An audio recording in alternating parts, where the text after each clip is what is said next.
স্বামীকে বাঁচাতে গিয়ে শ্লীলতাহানি এবং মারধরের শিকার এক মহিলা।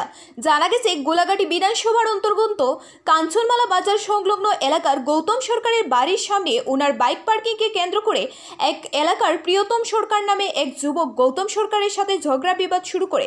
পরে প্রিয়তম সরকার নামে যুবকটি তার দুই বন্ধু পিন্টু দাস এবং রাকেশ দেবনাথকে ফোন করে ডেকে এনে তিনজন মিলে গৌতম সরকারের উপর আক্রমণ করে।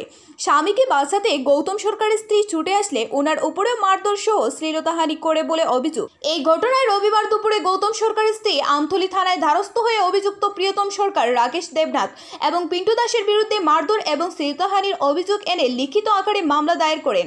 আমতলী থানার পুলিশ তাদেরকে আশ্বাস দিয়েছেন গোটা ঘটনাটি তদন্ত করে আইনগত পদক্ষেপ গ্রহণ করবে। এদিকে এই ঘটনা নিয়ে গোটা কাঞ্চনমালা এলাকা জুড়ে তীব্র উত্তেজনা বিরাজ করছে এবং নির্যাতিতা মহিলা সহ স্থানীয় এলাকাবাসীরা অভিযুক্তদের দৃষ্টান্তমূলক শাস্তির দাবি জানাচ্ছে।